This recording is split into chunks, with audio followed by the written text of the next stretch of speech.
Drupal 10 का जो basic tutorial series है उसमें हम लोगों ने कंटेंट एक्सप्लेन किया था, कंटेंट पेज ओवरव्यू। आज हम लेके देखेंगे स्ट्रक्चर मीनू। देखिए स्ट्रक्चर मीनू जो होता है वो बहुत इंपॉर्टेंट होता है, क्योंकि स्ट्रक्चर मीनू की हेल्प से ही आप अपनी वेबसाइट के कंटेंट का स्ट्रक्चर डिसाइड करते हैं। इसमें जितनी भी टेक्सोनॉमी आप यूज करेंगे वो आप यहाँ से डिफाइन करेंगे, जितने मीनू आप यहाँ यूज करेंगे वो आप यहाँ से डिफाइन करेंगे, ब्लॉक लेआउट की जो सेटिंग है वो आप यहाँ से डिसाइड करेंगे, कॉन्टेक्ट फॉर्म की कॉन्फ़िगरेशन आप यहाँ से कर सकते हैं, और कमेंट की जितनी सेटिंग है वो यहाँ से कर सकते हैं, और व्यूज का ऑप्शन भी यहाँ पर मिलता है।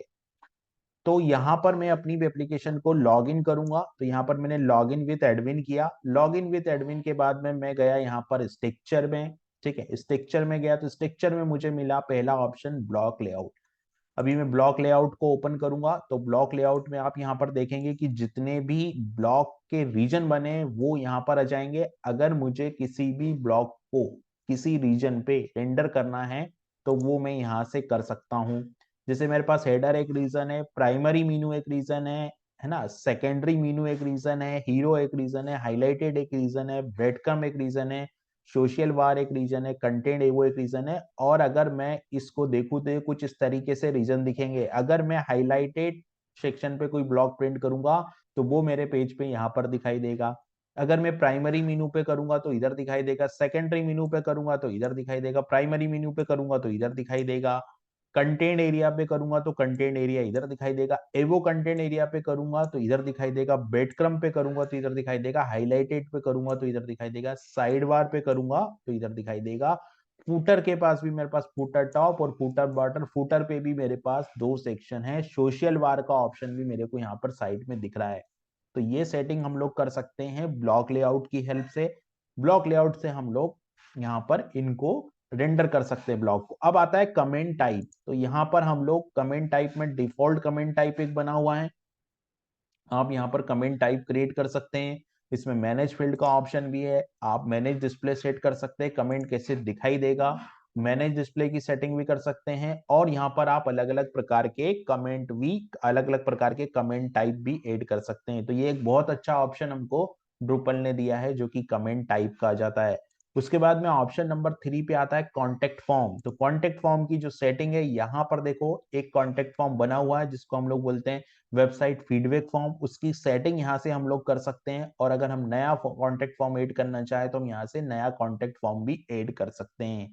तो ये ऑप्शन भी आपको मिल जाता है स्ट्रक्चर मेनू के अंदर। फिर कंटेंट टाइप जो कि बहुत इंपॉर्टेंट है, यहाँ पर आर्टिकल और बेसिक पेज दो कंटेंट टाइप हमको ड्रूपल बना के देता है, और हम हमारी सुविधा के हिसाब से हमारे कंटेंट स्ट्रक्चर के हिसाब से यहाँ पर हम लोग कंटेंट टाइप को डिफाइन कर सकते हैं। तो ये है कंटेंट टाइप का ऑप्शन। उसके बाद में है डिस्प्ले मोड, ये भी बहुत इंपॉर्टेंट है। डिस्प्ले मोड का मतलब ये होता है कि आप कौन से कंटेंट टाइप को कौन सा डिस्प्ले मोड यहाँ पर यूज करना चाहते हैं। तो अलग अलग तरह के यहाँ पे डिस्प्ले मोड मिलते हैं जिनका यूज करके हम लोग कंटेंट को डिस्प्ले कर सकते हैं। और फिर उसके बाद में आता है व्यूज। व्यूज बहुत इंपॉर्टेंट है। यहाँ पर आप देखोगे कुछ डिफॉल्ट व्यू है, जैसे आपके ड्रुपल के कंटेंट पेज जो कि यहाँ पर डिफॉल्ट व्यू से आता है। उसके बाद में कमेंट का पेज भी व्यू से आता है, और फ्रंट पेज भी जो नोट पेज है वो भी व्यू से आता है, एडमिन पीपल का पेज भी व्यू से आता है। तो इस तरीके से हम लोग व्यू के ब्लॉग बना सकते हैं, व्यू के पेज बना सकते हैं, और व्यू की जो डिफॉल्ट सेटिंग है वो भी हम लोग यहाँ से ओवरराइड कर सकते हैं। तो ये इन इन सारे ऑप्शन को हम लोग डिटेल में देखेंगे। फिलहाल ये हमारा ओवरव्यू वीडियो था जिसमें हम लोगों ने स्ट्रक्चर एडमिन मीनू में स्ट्रक्चर मीनू क्या काम करता है वो हम लोगों ने देखा। यहाँ पर मीनू का एक ऑप्शन भी आता है, यहाँ पर आप जितने भी मीनू बनाएंगे वो सारे मीनूज यहाँ पर हमको दिखेंगे। हम यहाँ से मीनू को ऐड कर सकते हैं, और इतने सारे मीनू हमको ड्रूपल डिफॉल्ट बना के देता है, जिसमें से एडमिनिस्ट्रेटर टूल बार है, मेन नेविगेशन है, यूजर अकाउंट मीनू है। तो ये डिफॉल्ट मीनू है जो ड्रूपल की तरफ से दिए गए। हम लोग यहाँ पर एड मीनू क्रिएट करके यहाँ पर मीनू बना सकते हैं। उसके बाद में आएगा टेक्सोनॉमी। तो टेक्सोनॉमी का यहाँ पर टेक्स्ट करके डिफॉल्ट टेक्सोनॉमी बनी हुई है, हम लोग यहाँ पर और टेक्सोनॉमी को ऐड कर सकते हैं। ऐड वोकेबलरी को करके ऐड करके टेक्सोनॉमी को हम लोग बना सकते हैं।